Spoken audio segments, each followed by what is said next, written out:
and temperature before it becomes a magma.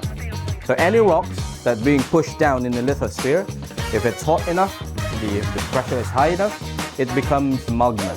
Before it becomes magma, it becomes this rock. So this rock is important because it marks the processes that brought up these rocks from the depth of 30, 50 kilometers down in the lithosphere, going up to the surface.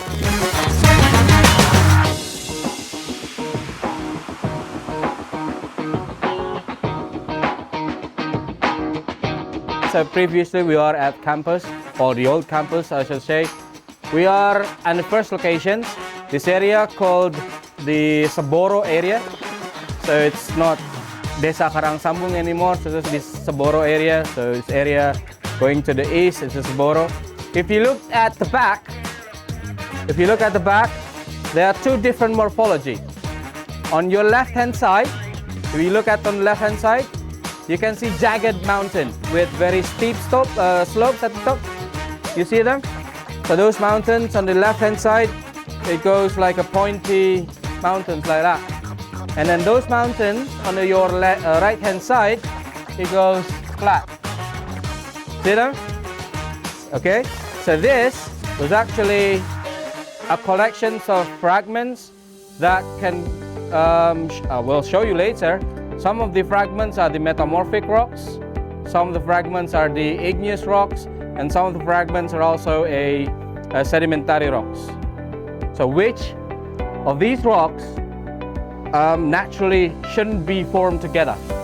But now the fact that the areas now consist of these three type of rocks that are jumbled together, that's why we call them the melange, right? Yeah. So those jagged mountains are basically an individual rock types, very different because of the melange processes. Now, if you're talking about the melange system, basically, well, this is to be cartoon and should be easy to remember. We have one plate goes down. This is the plate that's going down, and then there is another plate at the top, and then there is an area here that formed as a result of the subductions.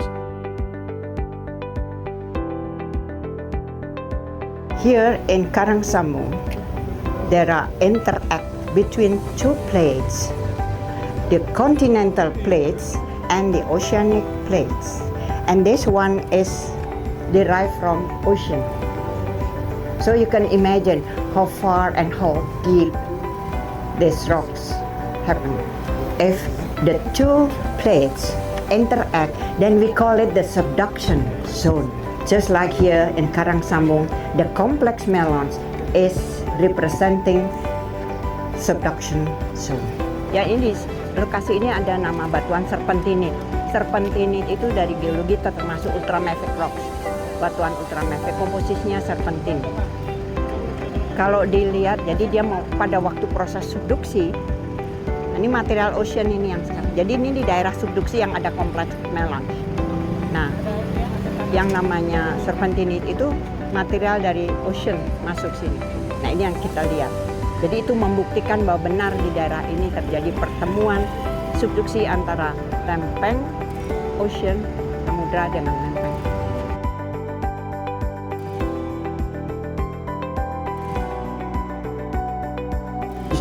That mesmerizes the geologists from years ago up until today.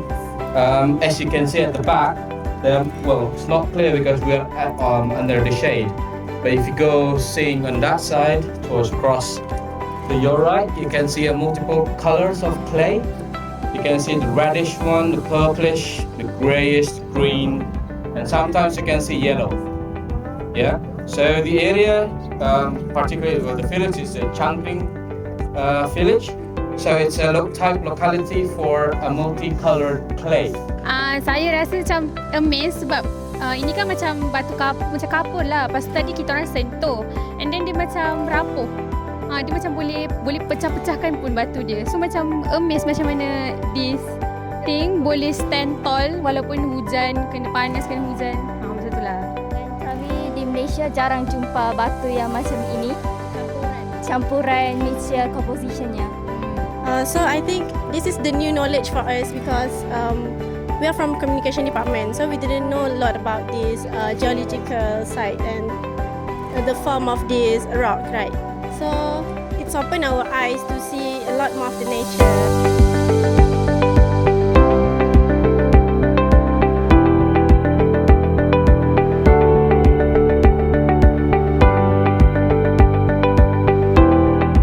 That pillow lava is basically a blob of lava that interjected onto the surface of water and immediately solidified as a blob of lava. So it means it shows you that the lava is viscous. You know, you're familiar with viscosity? Yeah, it's viscous, so it can move, but it can move quite slowly. While it's moved, it's solidified. You know, if you have a very dense fluid traveling across a slanted surface, it travels very slow, right? And then while it travels towards one particular direction, it's solidified. So if the lava be injected to the surface and it goes down towards a steep slope, for example, and then it stretches down and it looks like now your pillows on the bed because it's stretched down and it's solidified while it's moving down.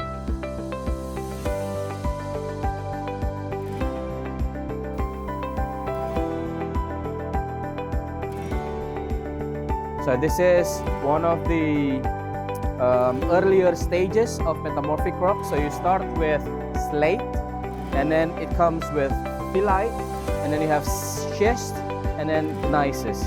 So the ones that you saw, the eclogite, are gneisses, and then slightly lower than that we have schist, and then much lower pressure and temperature end up with phyllite.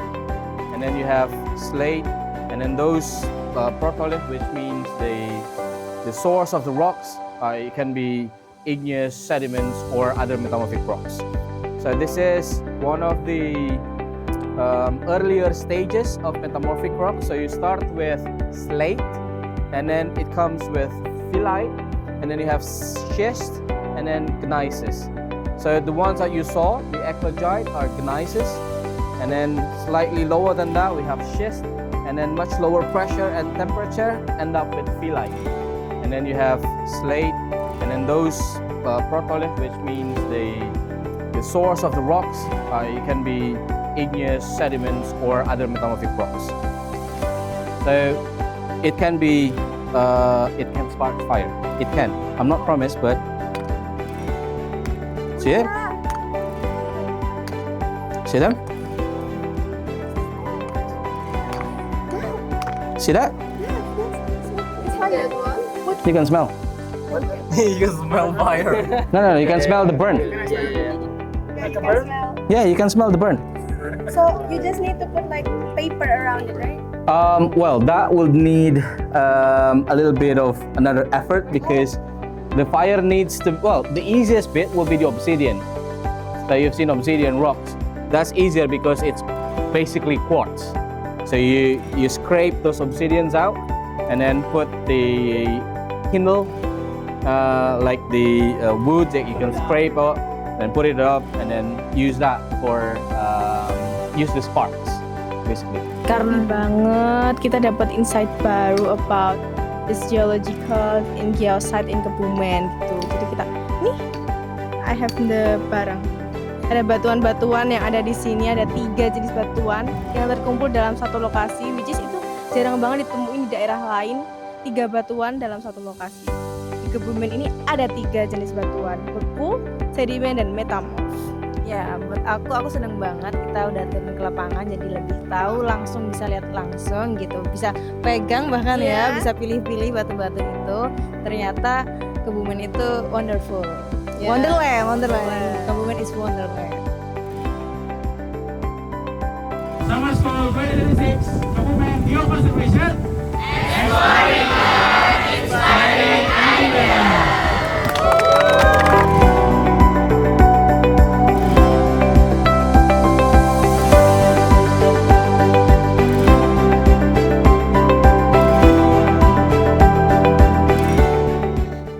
Today we walk working together with farmers, fiber spinners, and handicraft artisan to make several villages in Kebumen and surrounding area.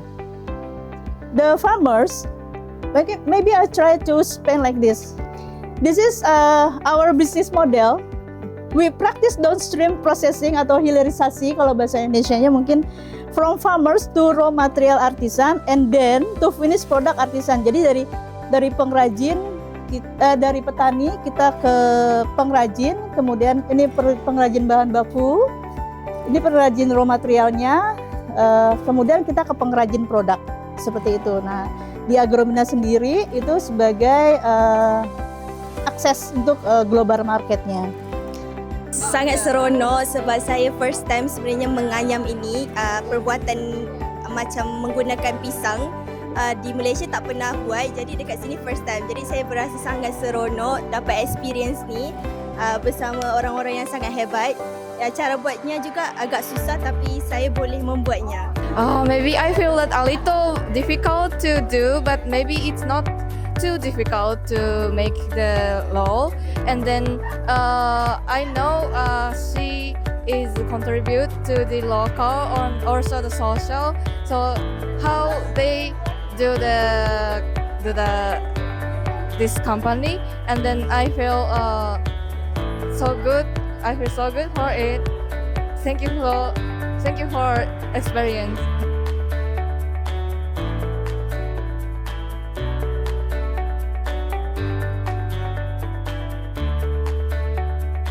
Jadi untuk bikin genteng itu prosesnya awal itu kita ngolah tanah dulu ya. Tanah diolah jadi keweh itu. Kemudian kewehnya itu kita angin-anginkan dulu selama kurang lebih 12 hari. Kemudian kita cetak, masukkan ke mesin kita cetak. Setelah itu diangin-anginkan lagi 12 hari, baru kita jemur. Setelah dijemur, kita masukkan ke pembakaran, digarang selama 3 hari 3 malam, kemudian full bakarnya itu 24 jam. Jadi prosesnya 4 hari 4 malam. Setelah itu kita bongkar, kita sortir, baru kita siap untuk dikirim.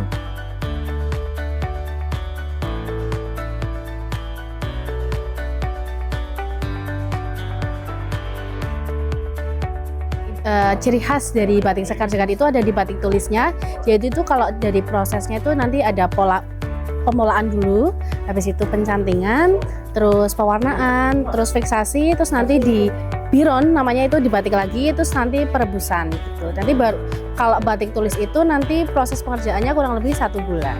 Kalau yang khas banget di Kebumen itu ada batik motif sekar-sekar, motif sirikit. Kalau yang sirikit itu dulu konon ada permaisuri dari Thailand yang bernama sirikit. Jadi kalau sirikit itu menciri khaskan dari ratu Thailand tersebut. Kalau ada motif tadi namanya motif beras putih karena mayoritas di Indonesia mata pencariannya juga petani dan banyak sawah-sawah gitu. Jadi itu buat melambangkan kemakmuran. Kalau ada lagi motif namanya motif ukel itu melambangkan kewibawaan karena konon dulu katanya kalau raja-raja pakainya batik ukel gitu.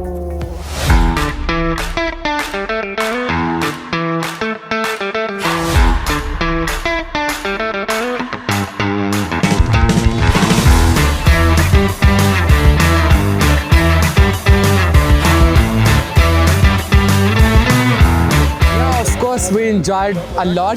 And this was my first time here in Kebumen. We definitely dive into the sea and also we swim and did a fun. Also we recreated the reel.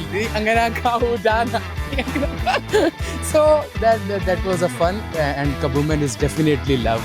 And I will definitely suggest all the viewers to that Kebumen is a must visit once in life. If you are a living human being, you must visit Indonesia and especially Kebumen. Thank you so much and ayo ke Indonesia, ayo ke Kebumen. It was really amazing. Indonesia is wonderful. It was very calm river and we really enjoyed the view, the view everywhere. We recorded a lot of videos, photos and we upload the content and we love Indonesia. Indonesia is wonderful. Summer School Kebumen 2026. Exploring the earth, inspiring ideas. Yo Pak Kebumen! Kebumen!